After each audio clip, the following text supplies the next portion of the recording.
Welcome to the Synthesis of Yoga, the book that changed my life. In our previous episode, number 63, we have covered the duality of Ishvara Shakti, the two sides of one supreme being. Here, Shakti is the conscious force that brings forth the universe out of the Ishvara, who holds everything as infinite potentiality. Shakti manifests that potentiality.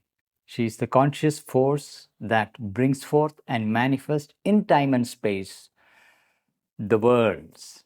Not only she brings forth, she also leads the world back to the source, revealing the divine possibilities within the manifestation. Thus, she reveals herself to be the mediatrix between the two poles of being connected by two simultaneous currents. These currents are carried forward by her. She is the mediatrix, facilitating both involution and evolution. Though a separative experience is possible even in this dimension, where you may experience in the initial stage Shakti to be an impersonal force working in the universe. But it is only a beginning. She does elevate the seeker into higher and higher planes of consciousness, all the way to supramental gnosis. And that is where we discover the key to integrality, the perfect conscious union of the Ishvara and Shakti, consciousness and its creative force manifesting the world. And from there is the descending movement. That descending movement is what transforms the nature. And it is the realization of Ishvara Shakti that gives the completest, the most complete experience of the integral reality, integral truth for the seeker. Now we move on to the next episode where Sri Aurobindo is taking up impersonality and personality. Let's read that. For those who are new here, I would suggest look at the description. There is a link to the chapter. We are going through part 1, chapter 4 of the Synthesis of Yoga. This chapter is called The Sacrifice, the Triune Path, and the Lord of the Sacrifice. And we are starting with paragraph 28. And we are reading line by line so that we can internalize the underlying rhythm and pattern of Sri Aurobindo's integral consciousness. So let's begin. For it is behind the mystery of the presence of personality in an apparently impersonal universe, as in that of consciousness manifesting out of the inconscient, life out of the inanimate, soul out of brute matter, that is hidden the solution of the riddle of existence. So what we see in the creation, in the existence, first there is an inconscient material nature, impersonal, inconscient, mechanical, material nature, where galaxies, solar systems, planets are all whirling around. And on a tiny little planet, Earth, in a pure mineral, mechanical, material, inconscient world, life emerges. And then within that framework of life, mind emerges. And within that framework, a conscious soul emerges.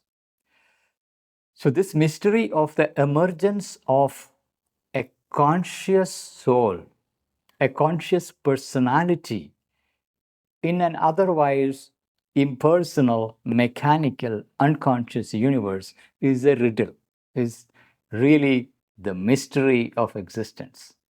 Now, how do we resolve logically this mystery? So science is trying to explain that the consciousness emerged as a product of random chance, mutation, and it depends upon matter. Under the conditions of certain material framework, consciousness emerges, the personality emerges. Otherwise, the universe is mechanical. Whereas in the yogic view, there is another picture. As we have seen in the previous episode, the force that creates the universe is seen as a conscious force. Consciousness is not separate from the force.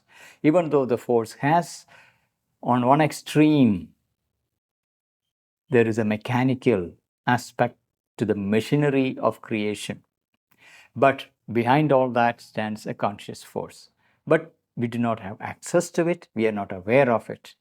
Therefore, we come to this riddle that is behind the mystery of the presence of personality in an apparently impersonal universe.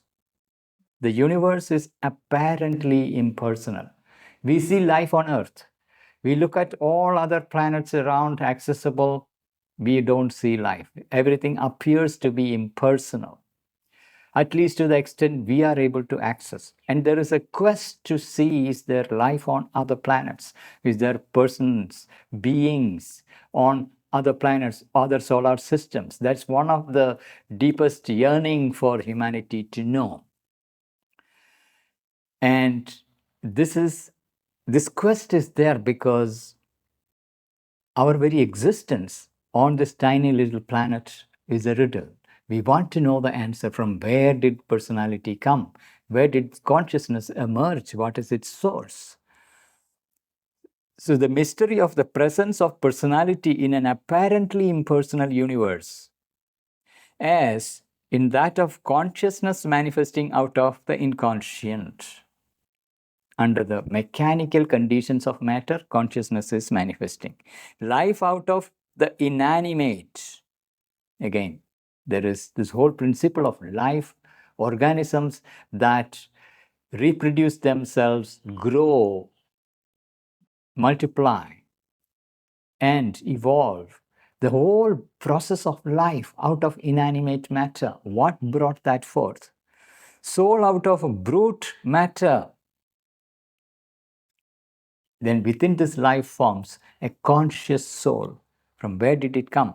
That is the hidden solution of the riddle of existence. Here again is another dynamic duality, more pervading than appears at first view and deeply necessary to the play of the slowly self-revealing power. Power with capital P.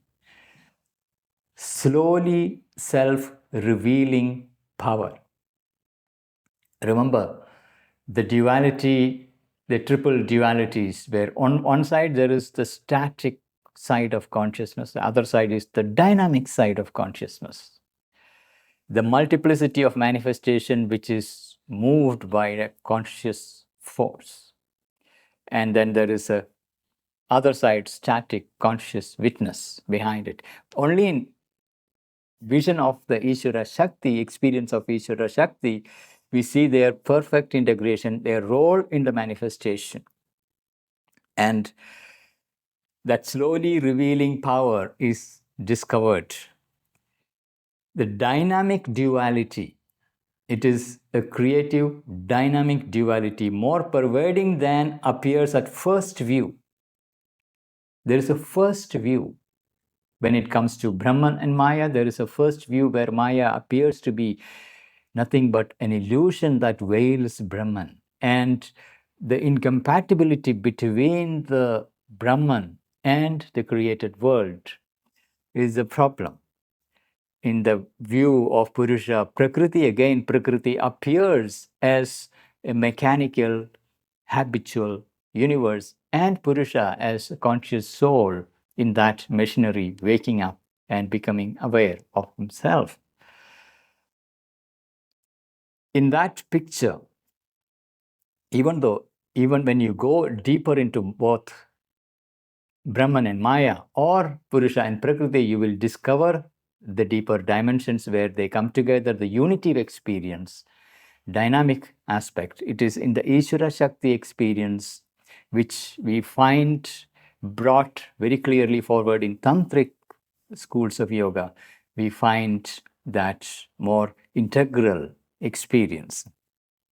The dynamic duality is more pervading than appears on the first view and deeply necessary to the play of the slowly self-revealing power. And it is a necessity. This dynamic duality is a necessity in the creation.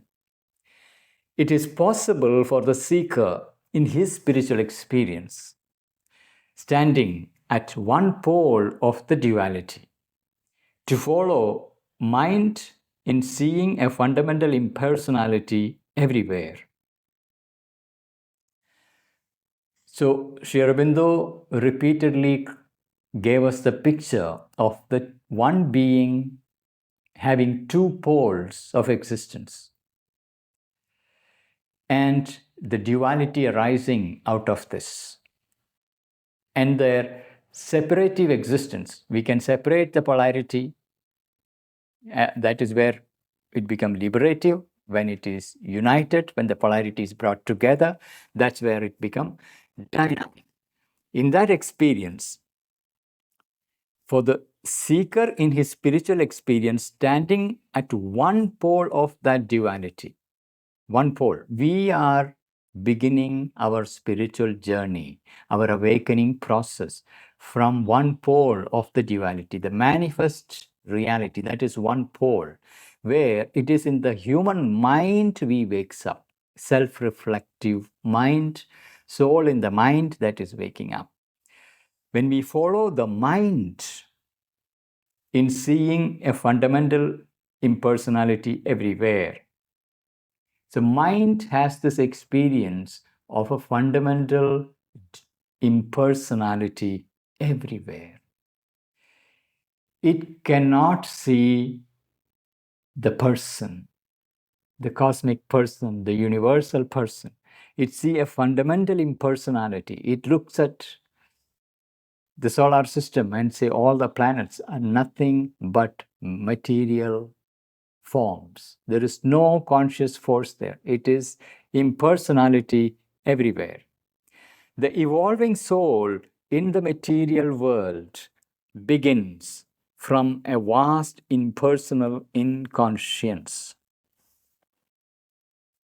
So the evolutionary journey begins from the inconscience, that is, the absolute absence of any trace of consciousness.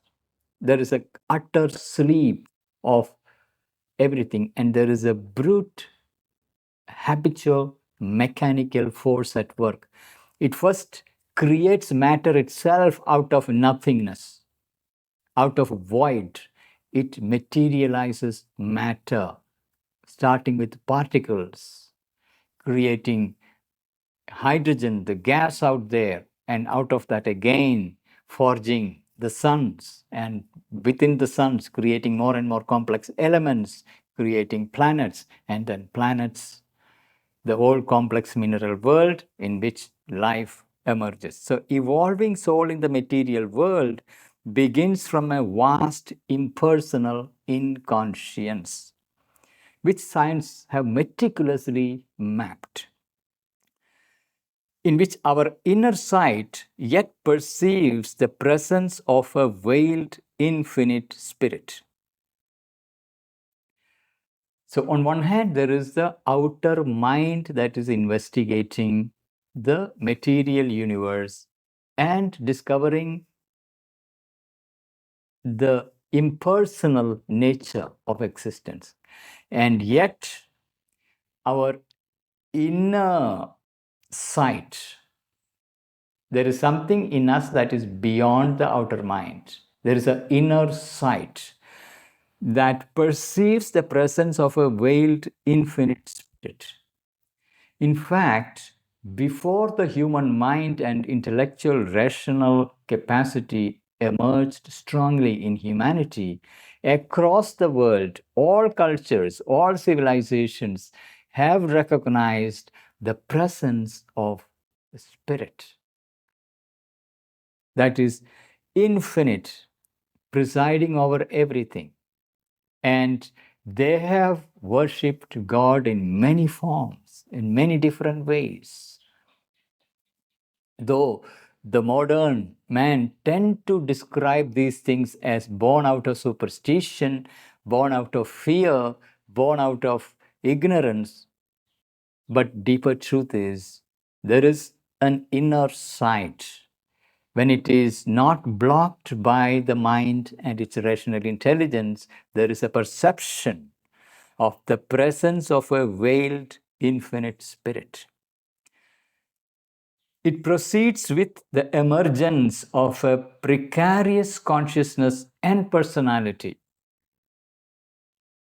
that, even at their fullest, have the look of an episode. But an episode that repeats itself in a constant series. So what we see is emergence of life out of matter, and within that a conscious soul. But that seems to be episodes that is repeating continuously. There is birth, there is decay and death. Birth and death. More and more episodes continuously repeating. And there is somebody who is born, then you die. A conscious being is born and die, and there are these episodes repeating. So it proceeds with the emergence of a precarious consciousness and personality that, even at their fullest, have the look of an episode, but an episode that repeats itself in a constant series. It arises through the experience of life out of mind. It arises through the experience of life out of mind into an infinite, impersonal, and absolute super conscience, in which personality, mind consciousness, life consciousness seem all to disappear by a liberating annihilation, Nirvana. So even these episodes of individuals' appearance in this mechanical universe will dissolve when the human mind liberates itself and discovers the superconscience, that which is beyond the mind, a consciousness that is beyond the limited view of the mind. In that, mind dissolves. And when you see the reality from that superconscience, then there is this experience of all that appeared as personality, individual personality, with its mind consciousness, life consciousness, they all seem to disappear by a liberating annihilation, Nirvana. Liberating annihilation. So, in these two poles of our existence, when these two poles are separated, when the mind becomes self conscious and it searches after this spiritual existence, it can reject this lower nature of multiplicity and liberate itself into the other pole. And that's where the annihilation is experienced. Nirvana is experienced, where this whole series of episodes that was unfolding on earth appears as nothing but an illusion that dissolves when you enter into the superconscious. And this experience, this powerful experience, encountered by countless yogins in the past, has left the legacy of the memory of nirvana, the knowledge of nirvana, and the philosophical schools centered around this experience that proclaims that there is no personality, there is no individual. All this dissolves in that absolute superconscience where it's nothing but that. There is no separate individual. All these episodes were nothing but insequential, almost illusory. It's a long line. Let me read that once again. The evolving soul in the material world begins from a vast impersonal inconscience in which our inner sight yet perceives the presence of a veiled infinite spirit.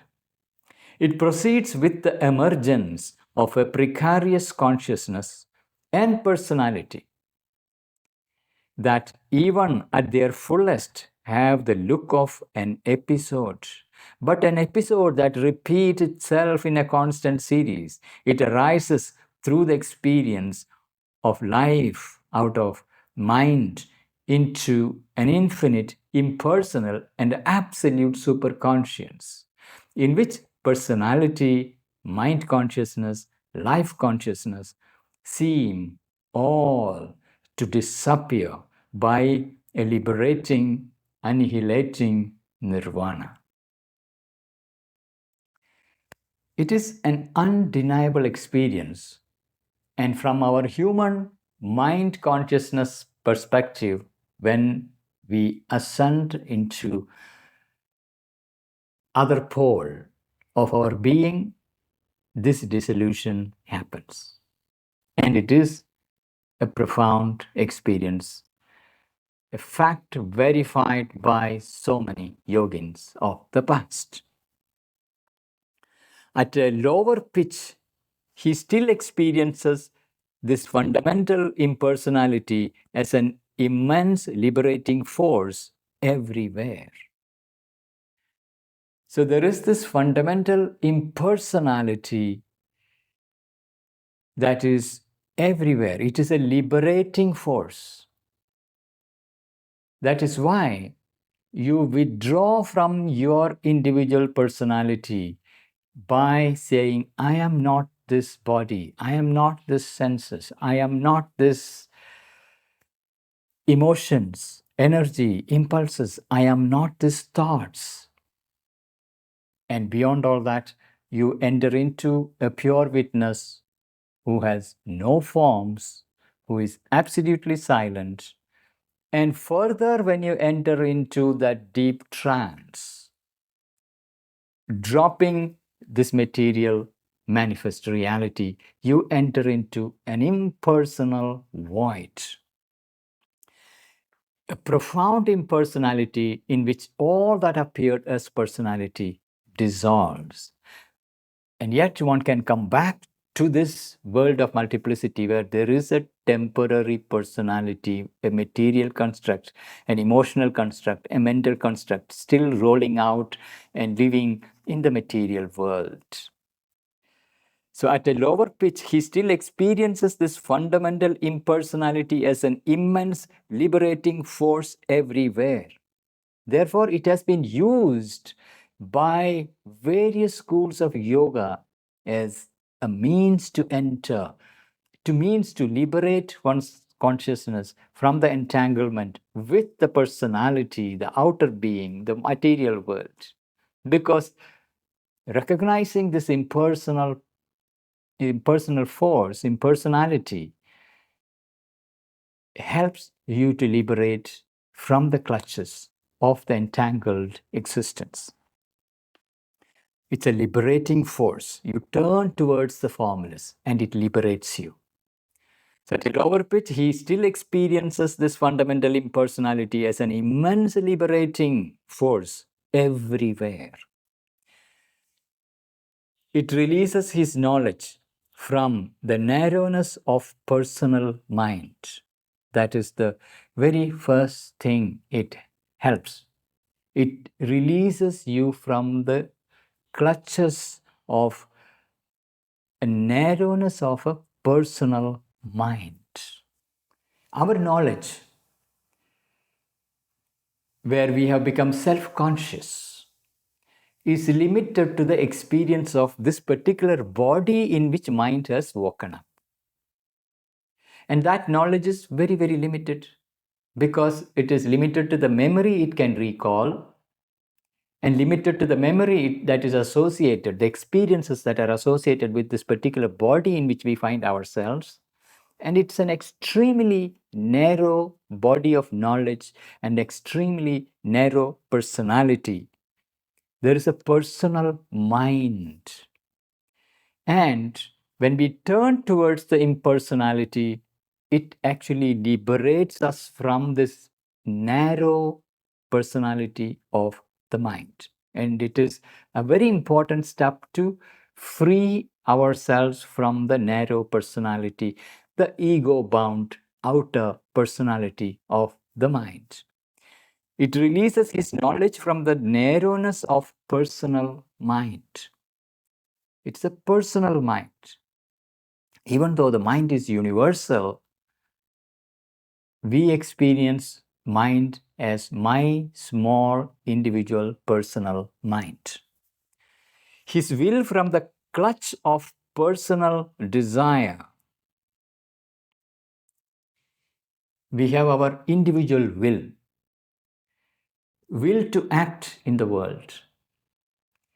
And yet we find that our will is under the grip, under the clutches of the movements of desire. Will is animated by desire. It serves desire. So that will can be liberated from the clutches of desire. When we turn towards impersonality, our individual small will, which is serving desire, can be liberated, which is a very important development. Third, his heart from the bondage of petty, mutable emotions. So we have our heart with its sentiments, its attachments, its petty, mutable emotions. Our emotions are mutable and they are petty. They are tied to our small little life. I, me, and myself, my friends, my family, my children, my parents, that little circle in which goes round and round and round, where it feels little love and little empathy, a tiny little reflection of a vaster, greater, universal love. We cannot feel it. All that we experience is a tiny, mutable, petty, emotional, sentimental experience. These two can be liberated. So his heart from the bondage of petty, mutable emotions. We are bound, deeply attached to our small emotional world. And our heart can be liberated when we turn towards the impersonal. His life from its petty personal groove. Again, our individual life is tied to that tiny little groove, a routine, a precast pathway through which it circulates, it flows continuously, it moves repeatedly. So our small life can be liberated. His soul from the ego. Again, we have our soul within, the witness consciousness in the mind, bound by the ego, and it can be liberated from the clutches of the ego. And it allows them to embrace calm, equality, wideness, universality, infinity. This is the first advantage of that separative movement, where from this other pole of dynamic multiplicity in which we find ourselves, we turn towards the impersonal, other pole. Then it helps us to liberate ourselves from our personal mind, from our personal desire, our petty mutable emotions, our petty personal grooves, from the ego, so that our consciousness, mind consciousness, our personality is liberated from the mind, our will is liberated from desire, our heart is liberated from small grooves, our life is liberated from the personal small life, our soul is liberated from the ego, and it allows them to embrace calm, equality, wideness, universality, infinity. So first thing that settles is calmness, because our life energy, our outer personality and its life energy, its mind energy, they are all constantly reacting to sensory experience of the multiplicity. When we withdraw from it into the impersonal, deep within, beyond surface personality, there is a calmness that settles. Not only calmness, it brings equality. Equality is where you are not perturbed by success or failure, attractions or repulsions, all the dualities of the world. You are equal to the contacts of all kinds of experiences.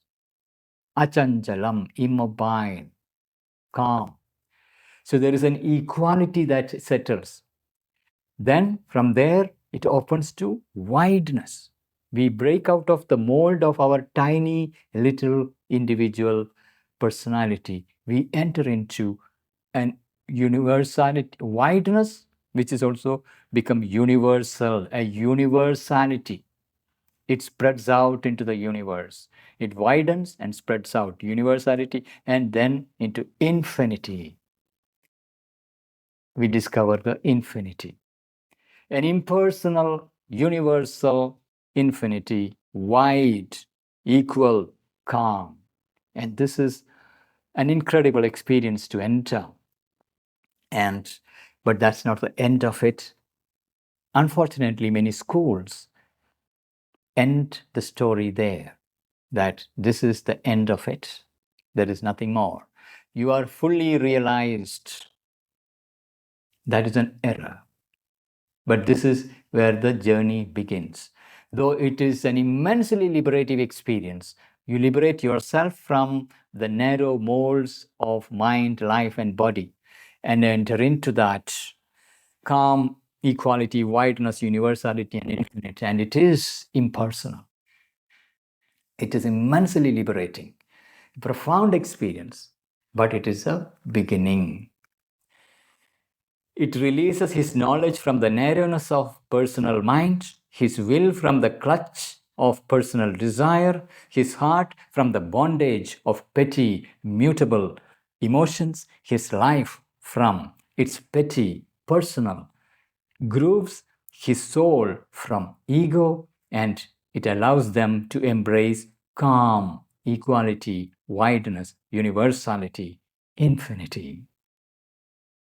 A yoga of works would seem to require personality as its mainstay, almost its source.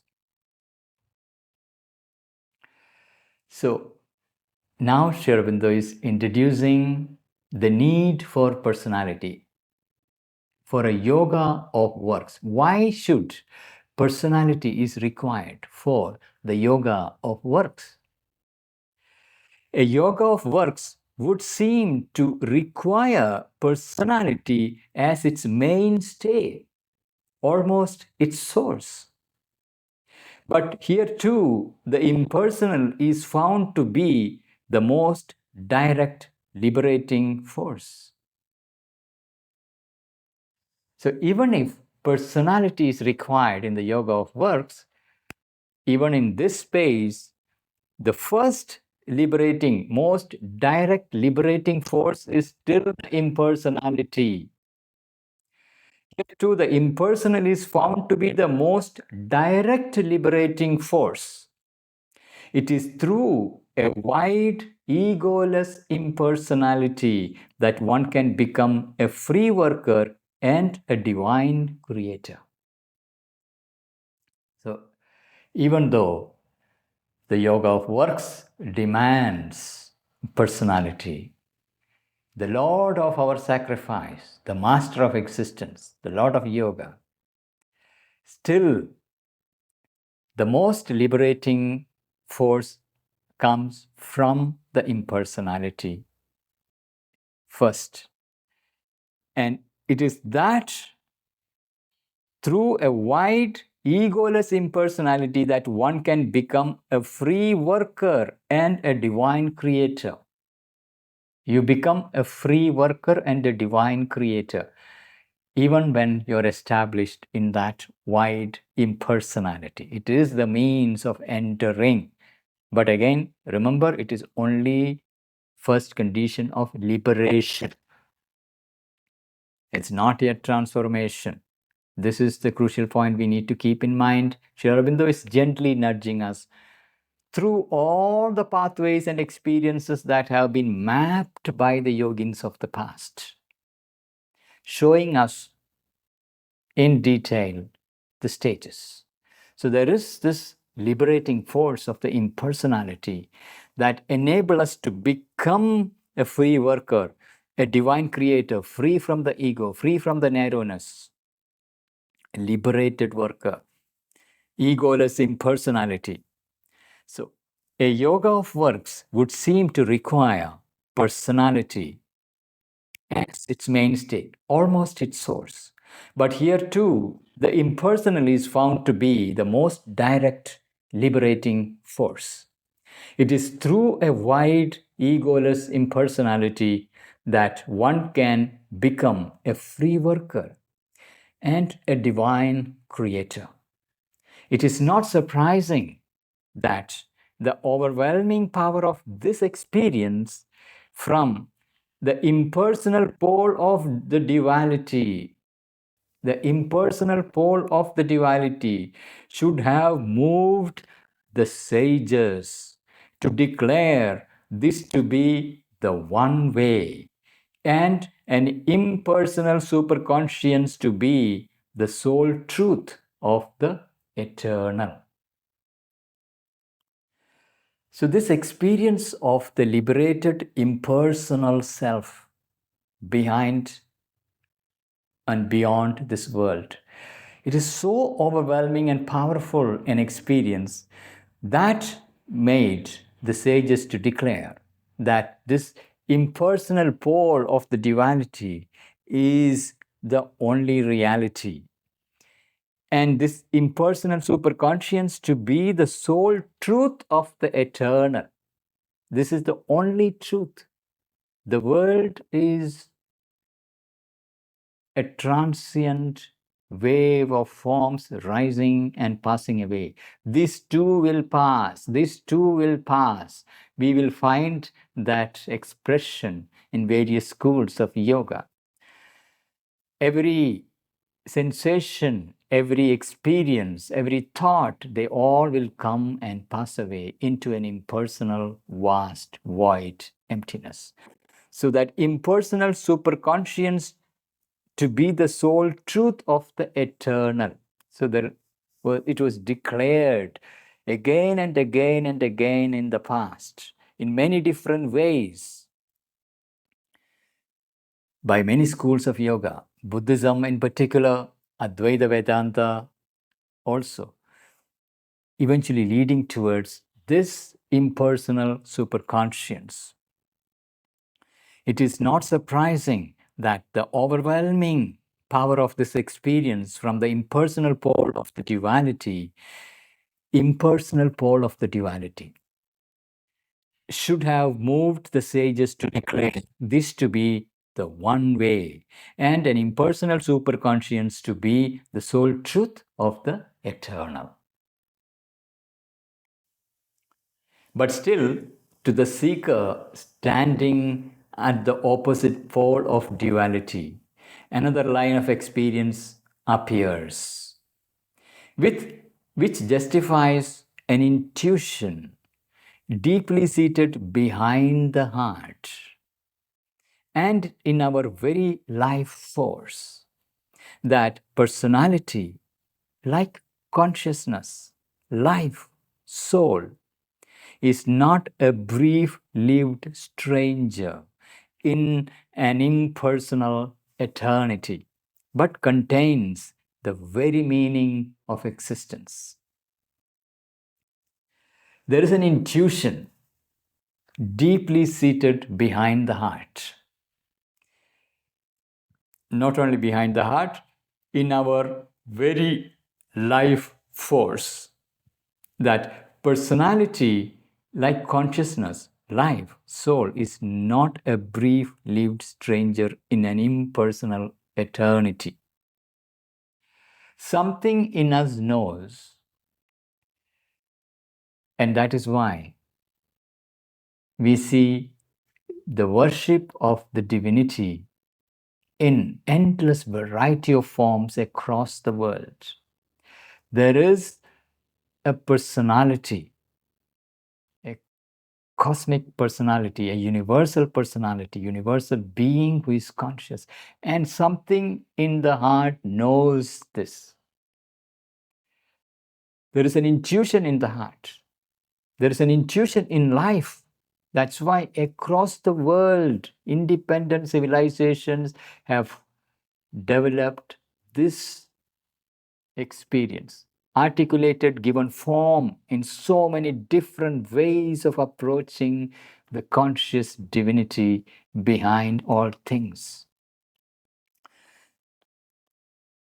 So the consciousness, life and soul, what appears as personality, consciousness, life and soul, is not a brief-lived stranger in an impersonal eternity, but contains the very meaning of existence, the very personality that we are, experiencing ourselves to be, and sense behind the world. It is the very meaning of existence. That is where the personality resolves the riddle of existence. The riddle of the brief lived episodes of life and personality in an impersonal universe. Personality is the key to resolve that riddle. But still, to the seeker standing on the opposite pole of duality. So there are these two poles of duality. On one pole, it appears to be impersonal. On the other pole, there is personality. And our life in the material world is of that experience of personality. From there, it can liberate and go to the impersonal pole. But when we stay in the multiplicity and deepen our experience and unite the two poles, that is where the doors open. Another line of experience appears, which justifies an intuition deeply seated behind the heart. And in our very life force, that personality, like consciousness, like life, soul, is not a brief lived stranger in an impersonal eternity, but contains the very meaning of existence. This fine flower of the cosmic energy, fine flower of the cosmic energy. On earth, life is blooming, and human beings are really the finest flowering on earth. Though our current stage of evolution, we are still imperfect and creating great deal of disorder and disharmony on earth.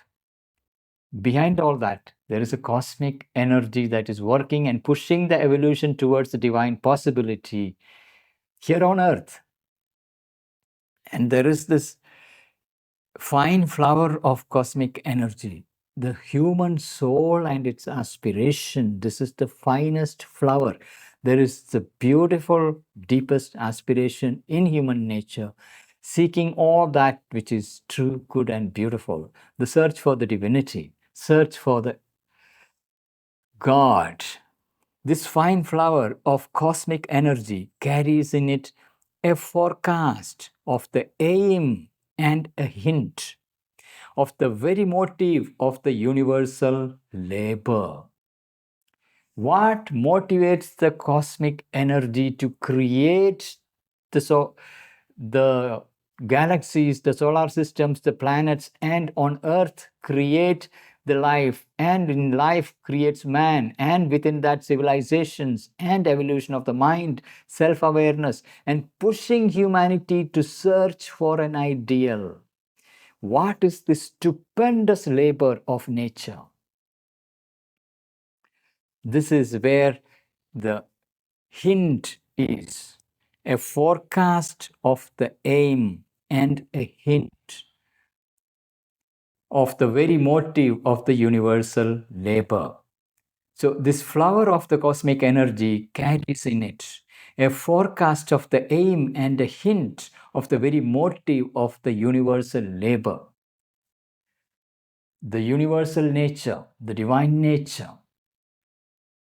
and her endless labor has a motivation. And she is creating personality out of the impersonal, material, inconscient nature.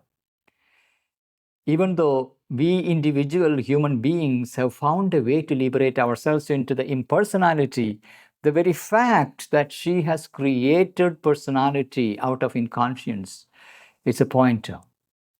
And discovery of the personality, universal personality, is forecast already. It's a hint. It is the directionality of evolution. As an occult vision opens in him, occult vision, we have our normal vision, our material organ of sight, our senses giving a sight. From there, we can deepen our consciousness and an occult vision opens up, an inner vision beyond the senses. It's not bound by our sensory organs. There are inner eyes.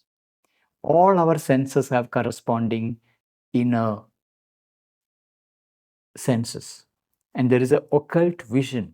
When you have that occult vision, as an occult vision opens in him, he becomes aware of worlds behind, in which consciousness and personality hold an enormous place.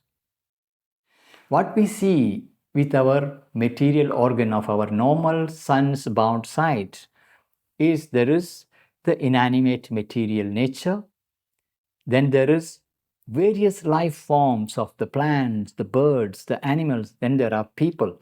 So we ascribe personality to only human beings, animals, birds, and to a certain extent now to the plants. We don't give anything to the rocks, the landscapes, the mountains. Yet when the occult vision opens, when we go beyond the outer physical senses, we begin to perceive the presence of personality behind everything. So without that faculty of inner vision, without that occult faculty, we cannot perceive this at all. It's like a blind man cannot see a rainbow. The faculty is missing. Unless he develops vision, he cannot see. The same way, that which is behind the apparent material crust of things, he becomes aware of worlds behind. There are many worlds beyond our material world, in which consciousness and personality hold an enormous place. It is in these worlds beyond the material crust, consciousness and personality hold an enormous place. That's where the occultism come into picture. Our modern science is dealing with the material crust and the forces of material nature. Whereas occultism, when you have opened the occult vision, sees the consciousness behind, the personalities behind the material nature. That is the gift brought by occultism. By itself, it is not spirituality, it is the inner vision opening to the personalities behind, the consciousness behind, and assume a premier value. These presences, personalities behind all that is there, assumes a very, very important role in occult knowledge. Even here, in the material world, to this occult vision, the inconscience of matter fills with a secret, pervading consciousness. Its intimation harbors a vibrant life. Its mechanism is the device of an indwelling intelligence. God and soul are everywhere. So when that occult vision opens, then even this inanimate matter itself, we see there is life, presence of life in it. We see presence of profound intelligence in it. We see soul and God everywhere.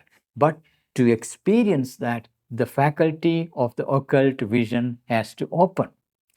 This cannot be arrived at by philosophical reasoning. It cannot be arrived at by analyzing material crust of things.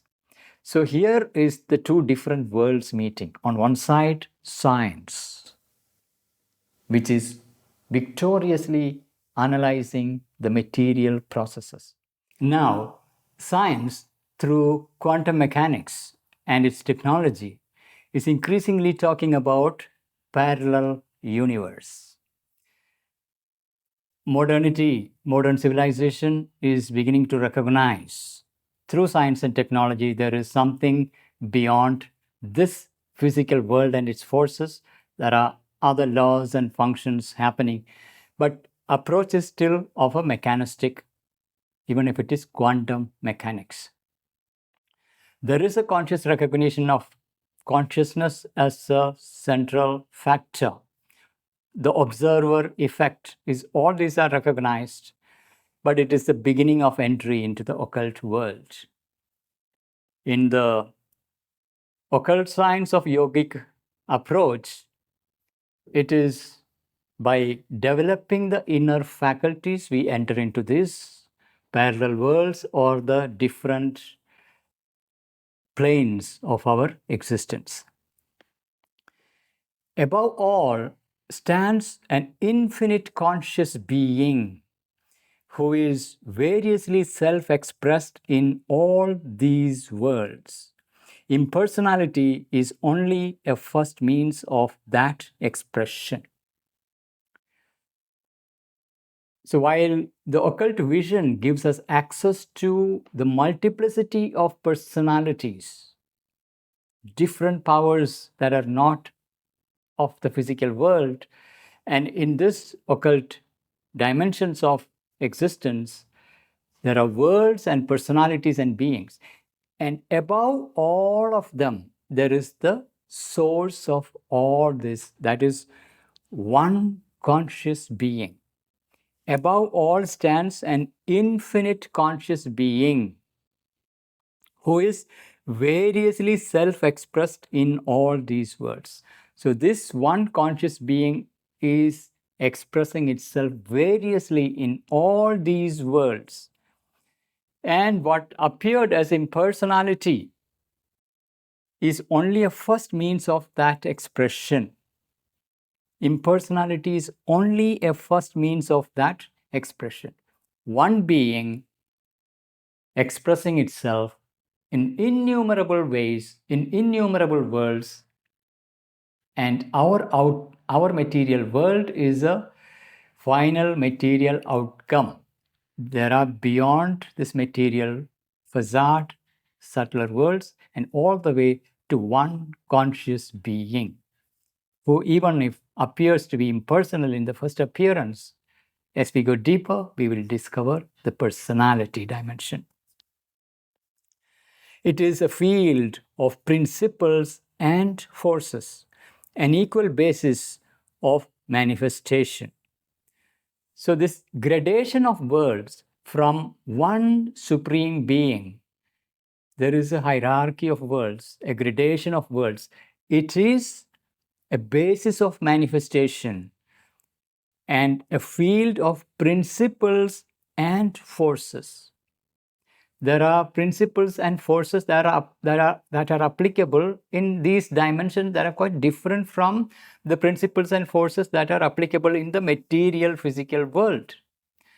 The law of gravity, the power, the force of gravitation, we cannot deny it in the material physical world. But in our dream world, when we are dreaming, we can fly. The gravity as it is operational in the physical world is not applicable there. It's a very different principle, a different way that force works there. So there are gradation of the worlds beyond this physical world. And at the apex of all that is one supreme conscious being from whom everything is issued forth by the Shakti. It is a field of principles and forces, an equal basis of manifestation. But these forces express themselves through beings. So that's how these forces in the subtler worlds express. They express through beings,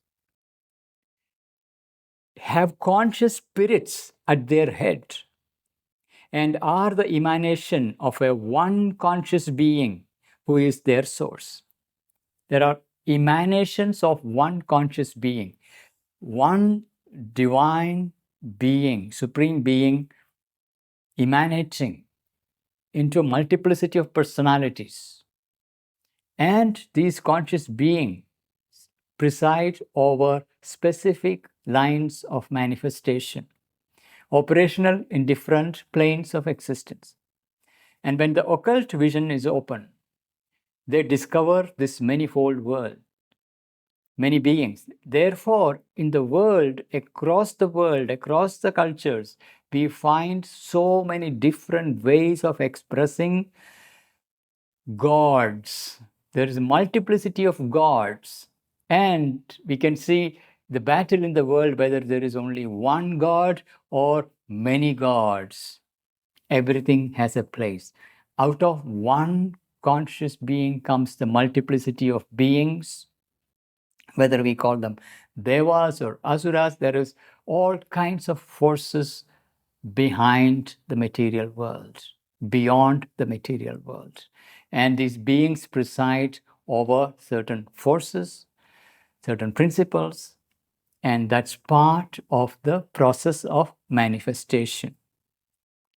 It is a field of principles and forces, an equal basis of manifestation. But these forces express themselves through beings, have conscious spirits at their head, and are the emanation of a one conscious being who is their source. A multiple, innumerable personality expressing that one is the very sense and central aim of the manifestation. So the very aim of manifestation is to give expression to that one being, innumerable personality. There is one who is playing out in this world as endless variety, absolute unique. Each personality is unique. And in the world, in our world, in the material world, to bring out that divine possibility, divine being, not our current fractured, limited mental being. If we are able to open beyond this mental being and its limited perceptions, possibilities, capacities, we can open to the worlds beyond, all the way to the supreme being who will find expression in this tiny little material mold. So a multiple, innumerable personality expressing that one is the very sense and central aim of the manifestation. So what is the purpose of existence? What is the purpose of this manifestation? It is to express this one being in this world. Evolution is progressively unfolding. Nature's stupendous labor is to express this one supreme being in this manifest world. And if now personality seems to be narrow, fragmentary, restrictive, it is only because it has not opened to its source. When we look at our human personality or any other personalities we see around, yes, some of the humans we see they have become extraordinary, superhuman, Superman. When we see certain capacities in individuals, we begin to call them Superman. Or beyond that, we see in some individuals pure divine qualities finding expression. But for vast majority, it is a narrow, limited, fragmented, restricted expression. But that limitation, fragmentation, is because we have not opened to the source from where this infinite personality can find its expression. If now personality seems to be narrow, fragmentary, restrictive, it is only because it has not opened to its source or flowered into its own divine truth and fullness, packing itself with the universal and the infinite. So, into this narrow little mold of our human existence, we can bring in the infinity, the eternity, and its infinite riches, packing itself with the universal and the infinite. This is the evolutionary possibility ahead of us. This is what spiritual evolution is all about. Going beyond our tiny little ego-bound mental personality and opening ourselves to our divine ranges, opening to the source so that the source can express itself in this mold itself. And we are not dropping the mold, we are not escaping from the world into the impersonal vast, but bringing the Supreme Person into this very mold itself so that the appearance of personality on this mechanical, inconscient world is justified because there is a personality, Supreme Personality behind all this. Say a multiple, innumerable personality expressing that one is the very sense and central aim of the manifestation. And if now personality seems to be narrow, fragmentary, restrictive, it is only because it has not opened to its source or flowered into its own divine truth and fullness, packing itself with the universal and the infinite. Thus, the world creation is no more an illusion, a fortuitous mechanism, a play that need not have happened, a flux without consequence. It is an intimate dynamism of the conscious and living eternal. It is an intimate dynamism of the conscious and living eternal. It is that we need to discover. So here we clearly see the three ranges of knowledge. One is the scientific knowledge of this material world.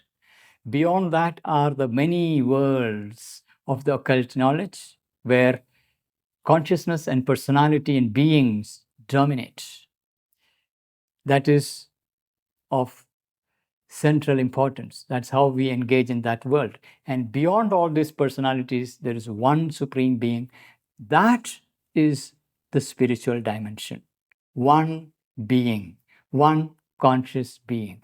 Even if that being is experienced in the early stage of our ascension as an impersonal, vast consciousness, calm, wide, immobile, equal, eternal.